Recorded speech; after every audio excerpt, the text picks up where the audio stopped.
الحمد لله الذي خلق الإنسان فطر الجان بعظيم منته نزل القرآن جعله بين الحق والباطل الفرقان خلق الأجساد خلق الأرواح خلق الأفلاك خلق النجوم خلق الشموس خلق الأقمار أنطق الأشجار والأحجار سبحانه ما أعظم شانه لا يحد ولا يتصور نشهد أنه لا إله إلا هو وحده لا شريك له في ذاته ولا في نعوته ولا في كلامه ولا في كماله لا في وجوده ولا في وجوبه لا في كبريائه ولا في صمدانيته لا في عطائه ولا في إنعامه ولا في امتنانه ونشهد أن سيدنا ومولانا محمدا عبده ورسوله الذي بعث بالرسالة والهداية والدراية الذي بعث بالوقاية والعناية الذي بعث بالأمانة والصداقة الذي بعث بالإمامة والقيادة والسيادة الذي بلغ الرسالة ونصح الأمة وكشف الغمة نسأل الله تعالى ينزل بحر فضله عليه وعلى آله وأصحابه الذين هم كانوا يعرفون النبي صلى الله عليه وسلم حق معرفة الذين هم كانوا يرون وجه النبي صلى الله عليه وسلم المتلألأ الذين هم كانوا يسمعون بأسماعهم كلام النبي صلى الله عليه وسلم يركعون مع ركوعه يسجدون مع سجوده وهم الذين كانوا يتلون الكتاب حق تلاوة يفهمون الكتاب ويفهمونه يشرحون الكتاب ويفسرونه يبلغون الكتاب وهدي النبي صلى الله عليه وسلم قولا وعملا من مكة المكرمة إلى المدينة المنورة من الغرب إلى الشرق من الشرق إلى الغرب من الجنوب إلى الشمال من الشمال إلى الجنوب من أفق إلى أفق حرفا حرفا من غير إفراط وتفريط ومن غير تغيير وتبديل وسلم تسليما كثيرا كثيرا أما بعد فأعوذ بالله من الشيطان الرجيم بسم الله الرحمن الرحيم إذا جاء نصر الله والفتح ورأيت الناس يدخلون في دين الله أفواجا فسبح بحمد ربك واستغفره إنه كان توابا হিলফুল ফুজুল যুব সংঘের উদ্যোগে আয়োজিত তাফসীরুল কুরআন মহাসম্মেলনের মহাত্তম সভাপতি কোরআন সুন্নাহর ধারক বাহক সত্যের উপর দৃঢ় সংকল্প সম্মানিত উলামায়ে কেরাম ঈমান দীপ্ত মুরব্বিয়ান কোরআন প্রেমিক সম্মানিত উপস্থিতি আপনাদের সামনে সূরাতুন নাসর তিলাওয়াত করেছি তাফসীর আর ব্যাখ্যা একটা কঠিনতম ব্যাপার আমি তাফসীর করার লক্ষ্যে তিলাওয়াত করিনি বরং একটা বাতিল মতবাদ যে মতবাদটা আবিষ্কৃত হয়েছে ওই সূরা থেকে ওই বাতিল মতবাদের জবাব দেওয়ার জন্য এই সূরাটি তিলাওয়াত করলাম। আমাদের মুসলিম সমাজে কিছু লোক এমন সৃষ্টি হয়ে গেছে যাদের বিশ্বাস আমাদের পেয়ারা নবী করুণার ছবি মুহাম্মদুর রাসূলুল্লাহ সাল্লাল্লাহু আলাইহি ওয়াসাল্লাম পাপী ছিলেন, তার পাপ ছিল। তিলাওয়াতকৃত সূরা দ্বারা তারা প্রমাণ উপস্থাপন করে। এই সূরার মধ্যে আল্লাহ তাআলা নবী করিম সাল্লাল্লাহু আলাইহি সাল্লামের প্রতি নির্দেশ দিয়েছেন, তুমি ইস্তেগফার করো, তওবা করো, মাফি চাও, ক্ষমা চাও। যদি দোষ না থাকে তাহলে ক্ষমা চাওয়ার নির্দেশ আল্লাহ দিলেন কেন? পাপ যদি না থাকে তাহলে ইস্তেগফারের হুকুম আল্লাহ দিলেন কেন? যদি গুনাহ মোটেই তার ছিল না তাহলে তওবার নির্দেশ দিলেন কেন? সুতরাং তিলাওয়াতকৃত সূরা তার স্পষ্ট প্রমাণ যে আমার নবীকে আল্লাহ যেহেতু ইস্তেগফার, তওবা, ক্ষমা চাওয়ার নির্দেশ দিয়েছেন, অবশ্যই নবী পাপী ছিলেন। এইটা হচ্ছে তাদের সবচেয়ে, তাদের ধারণায় একটা জবরদস্ত প্রমাণ।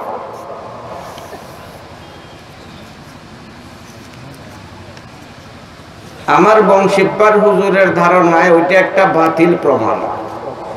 তাদের সপক্ষে প্রমাণ নয়, বরং তাদের বিপক্ষে প্রমাণ। অবশ্যই আল্লাহ তাআলা নবী করিম সাল্লাল্লাহু আলাইহি ওয়াসাল্লামকে ইস্তেগফারের নির্দেশ দিয়েছেন, তওবার হুকুম দিয়েছেন, ক্ষমার আদেশ দিয়েছেন, তা তো অস্বীকার করার কোনো সুযোগ নাই, দিয়েছেন।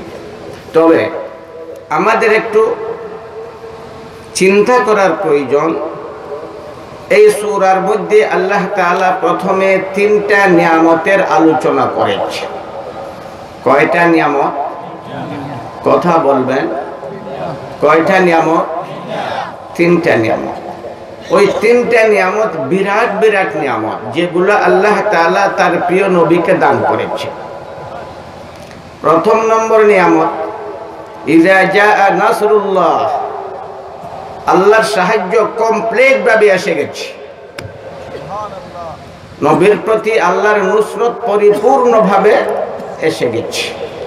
নুসরত আগেও ছিল, নুসরত আগেও, বলো না, সাহায্য নবী রাসূলদের প্রতি আল্লাহর থাকে না থাকে না? থাকে। নুসরত আগেও ছিল, এখন কমপ্লিট নুসরত এসে গেছে তোমার প্রতি। আল্লাহ তাআলার পক্ষ থেকে নবীর জন্য নুসরত আসা, সাহায্য নেমে আসা, ওইটা নবীর জন্য নিয়ামত কি নিয়ামত নয়? বলুন না। নবী হে, তুমি মজলুম ছিলে, তুমি নির্যাতিত ছিলে, তোমার শরীর থেকে রক্ত ঝরেছে, তোমাকে লাল চোখ দেখানো হয়েছে, রৌদ্র ভাষায় তোমাকে সম্বোধন করা হয়েছে। ওই সুযোগ আর নাই, ওই সুযোগ আর, বলো না, ওই সুযোগ আর নাই। উসমান ইবনে তালহা যখন তার হাতে কাবা শরীফের দরজার চাবি ছিল, আমার নবী নামাজের জন্য গেলেন, বললেন, উসমান দরজার তালা খুলে দাও, আমি ভিতরে ঢুকে 2 রাকাত নামাজ পড়ব, আল্লাহর ইবাদত করব, দোয়া করব। উসমান ইবনে তালহা রাদিয়াল্লাহু তাআলা আনহু লাল চোখ দেখালেন, রৌদ্র ভাষায় সম্বোধন করলেন। আমার নবী ব্যর্থ মনোরথ প্রত্যাবর্তন করলেন। যাওয়ার সময় বলেছিলেন উসমানকে লক্ষ্য করে, উসমান, এক সময় আসবে যখন আমার হাতে কাবার চাবি আসবে, দুনিয়ার কোন শক্তি আমার হাত থেকে ছিনিয়ে নিতে পারবে না। সেই চাবি এসেছে আমার নবীর কাছে ফতে মক্কার সময়, মক্কা বিজয়ের সময়, যখন আমার নবী প্রথমে কাবা শরীফের দিকে চললেন, উসমান আমার নবীকে দেখে ওই চাবি নিয়ে কাবার ছাদে চড়ে গেল। আমার নবীকে চাবি না দেওয়ার লক্ষ্যে হযরতে আলী রাদিয়াল্লাহু তাআলা আনহুকে নবী বললেন, আলী দেখছো উসমান চাবি নিয়ে কাবা শরীফের ছাদে চড়ে গেছে, ওই চাবি তুমি ছিনিয়ে আনতে পারবে? আলী জবাব দিলেন, শুধু চাবি নয়, চাবিওয়ালা সহ আপনার কাছে এনে রেখে দিব। উসমান ইবনে তালহার ঘাড়ে ধরে চাবি সহ আমার নবীর কাছে রেখে দিলেন। থররে উঠল তার দেহ, ভীষণভাবে কাঁপতে শুরু করলো। দয়ার নবী তাকে লক্ষ্য করে বলতে লাগলেন, ওসমান ভয় করছো কেন? ভয় করো না, লা তাসরিবা আলাইকুমুল ইয়াউম, তোমাদের সবাইকে আমি ক্ষমা করে দিলাম। এরপরে উসমান ভীত ছিল। আমার নবী তাকে জিজ্ঞেস করলেন, উসমান তোমার মনে আছে? তোমার মনে আছে? আমি বলেছিলাম তোমার মনে আছে, আমার হাতে একবার চাবি আসবে। কোন শক্তি আছে এখন আমার হাত থেকে চাবি ছিনিয়ে নিবে? ওই সময় উসমান কলিমা পড়ে মুসলমান হয়ে গেলেন।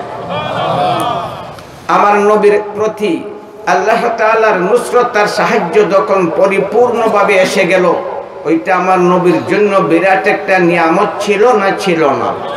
জোরে বলুন না। নিয়ামত ছিল, একটা নিয়ামত। 2 নম্বর নিয়ামত ওয়াল ফাতহ, তোমাকে বিজয় দান করেছি। বিজয় তোমার কদম চুম্বন করেছি।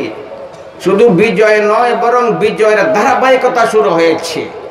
যেদিকে তোমার তরবারি যাবে সেই দিক থেকে বাতিল ধূলিসাৎ হয়ে যাবে, আর বাতিল কখনো তোমার বিরুদ্ধে মাথা উঠাতে পারবে না। সেই বিজয় তোমাকে দান করলাম। নবীকে বিজয় দান করা ওইটা নবীর জন্য নিয়ামত কি নিয়ামত নয়? বলুন না জোরে। কয়টা হইল নিয়ামত? 2টা। 3 নম্বর নবীর প্রতি নিয়ামত, ওয়ারাইতান নাসা ইয়াদখুলুনা ফি দীনিল্লাহি আফওয়াজা, তুমি দেখবে ইসলামের সুশীতল ছায়াতলে দলে দলে মানুষ ঢুকতে পড়েছে। এই বেশি বেশি মানুষ ইসলাম গ্রহণ করা ওইটা নবীর জন্য নিয়ামত কি নিয়ামত নয়? যে নবী এক একটা মানুষের জন্য রাতকে রাত কেটে দিয়েছেন, ক্রন্দন করেছেন, চোখের জল ভাসাইয়া আল্লাহর দরবারে কাঁদছেন, সেই নবীর ধর্মের দিকে দলে দলে মানুষ যখন ধাবিত হতে লাগলো, আমার নবীর অন্তর আনন্দে ফুটতে লাগলো। আল্লাহ তাআলার পক্ষ থেকে ঘোষণা দেওয়া হলো, মানুষ ঢুকছে দলে দলে তোমার ধর্মের ছায়াতলে। ওইটা নবীর জন্য নিয়ামত কি নিয়ামত নয়? কয়টা নিয়ামত? কয়টা নিয়ামত? কয়টা নিয়ামত? একটা নুসরত, আরেকটা ফতহ, আরেকটা দলে দলে মানুষ ইসলামের ছায়াতলে আশ্রয় গ্রহণ করা। এই 3টা নিয়ামত যেহেতু আমি তোমাকে দিয়েছি, ওই 3টা নিয়ামতের বদলা তুমি 3টা আমল করো। নিয়ামত কয়টা? নিয়ামত কয়টা? বলো না জোরে। আমল কয়টা? 3টা। একটা ফাসাব্বিহ, তাসবিহ পড়ো। তাসবিহ বলো না, তাসবিহ পড়ো। সুবহানা রাব্বিয়াল আযীম, সুবহানা রাব্বিয়াল আলা, সুবহানাকা আল্লাহুম্মা ওয়া বিহামদিকা। আমার তাসবিহ তুমি বর্ণনা করো। কয়টা? একটা। আমল কয়টা? একটা। বিহামদিক ফাসাব্বি বিহামদি রাব্বিক, তাহমিদ বর্ণনা করো, আমার প্রশংসা করো, আমার হামদ করো। কয়টা হইল? 2টা। 3 নম্বর ইস্তেগফার করো। 3 নম্বর কি করো? বলো না জোরে। ইস্তেগফার করো, ইস্তেগফার করো। এই যে 3টা নির্দেশ আল্লাহ তাআলা জারি করে দিলেন, তাসবিহ পড়ো, তাহমিদ পড়ো, ইস্তেগফার করো। আমল 3টা নিয়ামত আলোচিত হয়েছে। কয়টা? 3টা। ওই নিয়ামতগুলা যেহেতু আল্লাহ তাআলা নবীকে দান করেছেন, সুতরাং এই 3 নিয়ামতের বদলা তুমি 3টা আমল করো। এর মধ্যে একটা আছে ইস্তেগফার। ওইটা গুনার বদলা না নিয়ামতের বদলা?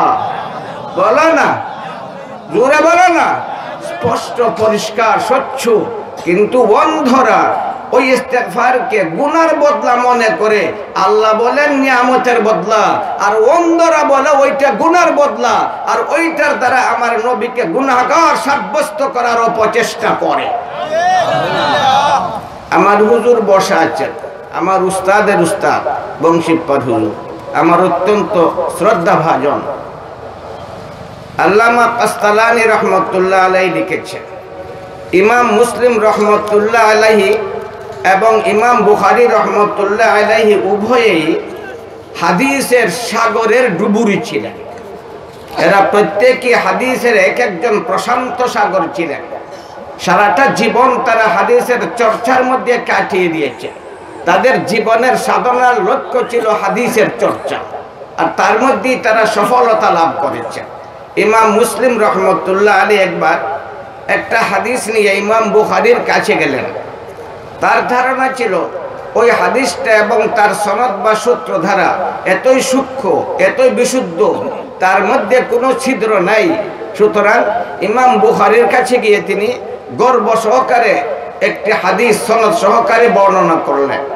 ইমাম বুখারী জবাব দিলেন, ফিহি ইল্লা, তার মধ্যে কিছুটা ত্রুটি আছে। ফিহি ইল্লা, তার মধ্যে কিছুটা ত্রুটি আছে। ইমাম মুসলিম রহমতুল্লাহ আলাইহি ঘর্মাক্ত হয়ে গেলেন, তার শরীর থেকে ঘাম ঝরতে লাগলো। ইমাম বুখারী রহমতুল্লাহ আলাইহির কপালে ইমাম মুসলিম চুমু খেলেন। ইমাম মুসলিমের শরীর থেকে ঘাম ঝরতে লাগলো, ইমাম বুখারীর পবিত্র কপালে তিনি চুমু খেলেন এবং বললেন, ইয়া উস্তাজ আল উস্তাজিন, ইয়া সাইয়্যিদ আল মুহাদ্দিসিন, ইয়া তাবিব আল হাদিস ফি আলালি, দানি উকাব্বিলু রিজলাইক, আমি তোমার কপালে চুমু খেলাম, তোমার দুখানা পা বাড়িয়ে দাও, আমি তোমার পায়ে চুমু খাবো। ওই হাদিসটি কি ছিল? ওই হাদিসটি বর্ণিত হচ্ছে মা আয়েশা রাদিয়াল্লাহু তাআলা আনহা থেকে। মা আয়েশা আমার নবীকে জিজ্ঞাসা করেছিলেন, ইয়া রাসূলুল্লাহ, আপনি একটি দোয়া পড়েন নামাজের পরে, মাহফিলের পরে, ওয়াজ নসিহতের পরেও একটি দোয়া পড়ে থাকেন, সুবহানাকাল্লাহুম্মা বিহামদিকা আশহাদু আল্লা ইলাহা ইল্লা আনতা আস্তাগফিরুকা ওয়া আতুবু ইলাইক। আস্তাগফিরুকা ওয়া আতুবু, ইস্তিগফার তওবা আছে না নাই? ওই দোয়ার মধ্যে ইস্তিগফার তওবা আছে না নাই? সুবহানাকাল্লাহুম্মা বিহামদিকা আশহাদু আল্লা ইলাহা ইল্লা আনতা আস্তাগফিরুকা ওয়া আতুবু, ইস্তিগফার তওবা আছে না নাই? বলো না, আছে। ওই ইস্তিগফার তওবাওয়ালা দোয়ার ব্যাপারে মা আয়েশা রাদিয়াল্লাহু তাআলা আনহা নবী সূর্য মুহাম্মদুর রাসূলুল্লাহ সাল্লাল্লাহু আলাইহি ওয়াসাল্লামকে জিজ্ঞাসা করলেন, ইয়া রাসূলুল্লাহ, আপনি নামাজের পরেই দোয়াটা পড়েন, যে দোয়ার মধ্যে তওবাও আছে ইস্তিগফারও, বলো না, আছে, তওবাও আছে ইস্তিগফারও আছে, নামাজের পরেও দোয়াটা পড়েন। কোন মাহফিলে ওয়াজ করলে এর পরে আপনি দোয়াটা পড়েন কেন? আমার নবী বললেন, নামাজ অথবা দোয়ার মধ্যে যদি কোনো ত্রুটি থাকে, এরপরে যদি কেউ ওই দোয়াটি পড়ে, তাহলে ওই ত্রুটিকে আল্লাহ তাআলা শুদ্ধ করে দেন এবং আমলটাকে পূর্ণ করে দেন। এর দ্বারা বোঝা গেল আমার নবী ইস্তিগফার তওবাওয়ালা দোয়াটা নামাজের পরেও পড়তেন না, পড়তেন না? নামাজ পড়া কি গুনাহ? বলো না। তাহলে নামাজের পরে ইস্তিগফার আপনারাও তো করেন, নবীর শিক্ষার মধ্যে আছে। নামাজের পরে ইস্তিগফার আছে না নাই? বলো না। যারা হাদিস পড়ে বা পড়ায়, একবারে ইবতেদায়ী ছাত্র বা উস্তাদ যারা, তারাও জানে নামাজের পরে ইস্তিগফার আছে না নাই। সালাম ফিরানোর পরে আপনারা পড়েন না আস্তাগফিরুল্লাহ, আস্তাগফিরুল্লাহ, আস্তাগফিরুল্লাহ, গুনাহ করছো, নামাজ পড়ে গুনাহ করছো। হ্যাঁ, বলো না। এর দ্বারা বোঝা গেল ইস্তিগফার আর তওবা শুধু গুনার বদলা নয়, ইস্তিগফার আর তওবা অনেক সময় নিয়ামতের বদলাও হয়ে থাকে, না হয় না? বলো না। সুতরাং যারা ওই সূরার ধারা আমার নবীকে পাপিষ্ট করার উপলক্ষে ওই সূরাকে উপস্থাপন করে, তারা জ্ঞানের অন্ধ, তারা ইলমের অন্ধ, তাদের বাতিন অন্ধ, ওরা নবী বিদ্বেষী, ওরা কখনো নবী প্রেমিক হতে পারে না। আল্লাহ তাআলা আপনাকে আমাকে সবাইকে তৌফিক দান করুক, আমরা যেন এমনিভাবে তাফসীর সম্মেলন করে তাফসীরের আসল সার এবং তাফসীরের বিভিন্ন দিক যেন আমরা জানতে পারি এবং বুঝতে পারি। সবাই বলুন আমিন। ওয়া আখিরু দাওয়ানা আলহামদুলিল্লাহি রাব্বিল আলামিন।